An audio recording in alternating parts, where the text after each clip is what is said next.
Hello everybody, thank you for joining us. We are the Bourbon Brothers. My name is Gaven. And I'm Jeff. And today we are drinking Southern Bourbon Whiskey from 13th Colony Distilleries. Yeah, these folks are based in Georgia, one of a handful of bourbon distilleries found in Georgia.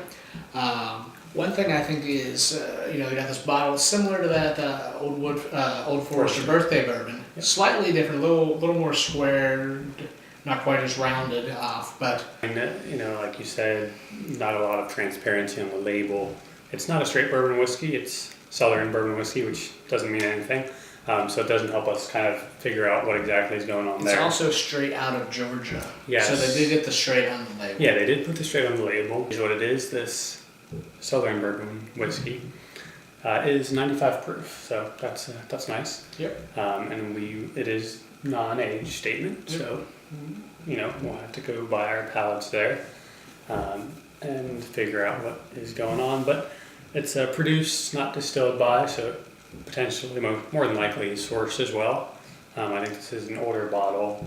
Yeah, I had it for a little bit. So. Yeah, so it may not have been, I think probably by now they're making their own juice, hopefully, but this may not have been that particular, juice. So we'll go ahead and take a nose and take a taste and see what we think of it.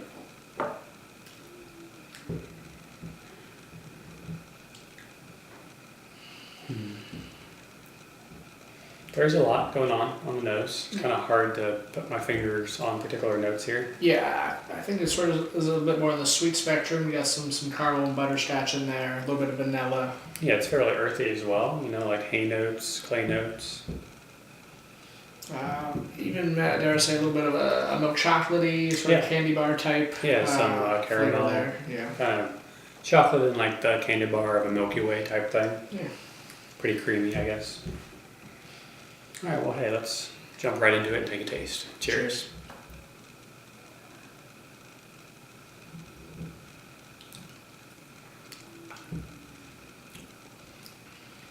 Yeah, those herbal notes kind of really kick in onto the palate, and along with the subtle spice note, whether that's like baking spices maybe. Yeah, a little bit of black pepper, I think, in Yeah. there too, yeah. Get some milk chocolate, sort of kicks in toward the mid-palate as well.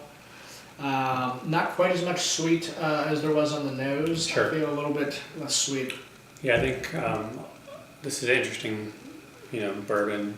After a few drinks, a few sips before we turned the video on, the finish was very subjective and very hit or miss. At times I was getting a plateau of flavors that just stopped dramatically, and then it was very thin, and then other sips it was just very, very spicy, drying, and kind of lingering, but definitely kind of ups and downs with this. Right now I'm getting the lingering portion, Sure. personally. Yeah, with that, it's a little dry on the mouthfeel, definitely some spices on the back end, mostly black pepper. But, I wouldn't say this is an extremely well-rounded bourbon. It's more spicy and earthy, I think. The sweet notes kind of fade pretty quickly. Yeah, and the mouthfeel is probably a little bit watery. For 95 proof, I'd probably expect a little bit more. But as you alluded to, at times there is still some of that sort of, throat burn. Yeah. Nice throat burn, not bad throat burn, but Sure. nice, warming sensation in your throat. Yeah, it's really hit or miss with me as well. Now, 13th Colony Distilleries, they also make, I think, a rye as well. So we'll give that a try hopefully down the road. But, this is an okay bourbon. It's good. Yeah. So I guess that would be a B from the Bourbon Brothers. So we appreciate you tuning in to the Bourbon Brothers here. You can check us out on Twitter and Instagram at Bourbon B Reviews, and we will tell you what to drink. Cheers.